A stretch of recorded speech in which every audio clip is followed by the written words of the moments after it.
Tai gali būti svarbiau už cholesterolį. Tūkstančiai žmonių kasmet atlieka lipidogramą. Faina, bet žinai, kaip dažniausiai elgesi joje pamatę raudonus skaičiukus ties trigliceridais, geruoju bei bloguoju cholesteroliais, kaip stručiai. Jis jau galva smėlyje. Bla bla bla, nieko negirdžiu, nieko nematau. Kitas geras. Suranda žmonės visokiausių farmakologijų, kur dirbtinai numuša tą blogą cholesterolį. Sakau dirbtinai, nesuprask teisingai. Vienas kraujo rodiklis kardinaliai sveikatos nekeičia. Svarbi yra daugybės rodiklių dinamika ir bendras uždegiminis fonas, kurį tiesiog ignoruojam tvarkyti. Išgersiu tabletę, viskas bus gerai. Čia nėra strategija, čia yra išsidirbinėjimas iš savo kūno. Vis tik yra pora rodiklių kraujyje, kurie gali stipriau pasitarnauti, suprantant savo būklę už lipidogramą. Pirmas – lipoproteinas A. Jis galima sakyti nulemtas genetiškai, dėl ko užtektų kartą gyvenime pasitikrinti. Bet jei ten skaičius nedžiugina, tokie dalykai kaip keto ar mėsėdžių mitybos su kiekvienu kąsniu veiks kaip peiliukai kraujagyslėms.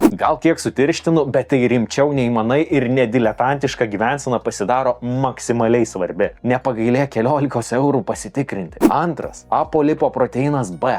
Mokslas sako, kad šis rodiklis net iki 5-6 kartų gali geriau prognozuoti fatališką širdies ir kraujagyslių sistemos įvykį nei blogojo cholesterolio parodymai. Vėlgi, 14 eurų sužinoti. Pabaigai, pasikartosiu. Svarbi daugybės rodiklių dinamika. Tobulame pasaulyje šeimos gydytojas stebėtų tuos rodiklius, bet praktiškai jie neturi laiko išsamioms analizėms. Vienok ne jų kaltė, o pačios sistemos. Vis tik nebereikalo matyti vis daugiau klinikų atsiranda gyvensenos medicinos specialistai, kurie dažniausiai galės padėti čia susiorientuoti. Pasitikrink, gal ir pas tave klinikoje jau yra toks žmogus. Jei vis dėlto ne, visada jauskis laisvai parašyti man. Kasdien padedu geriau suprasti savo būklės ir situacijas, į kurias papulta ir to paties cholesterolio trajektoriją pasukti visai kitu kampu. Rašyk drąsiai.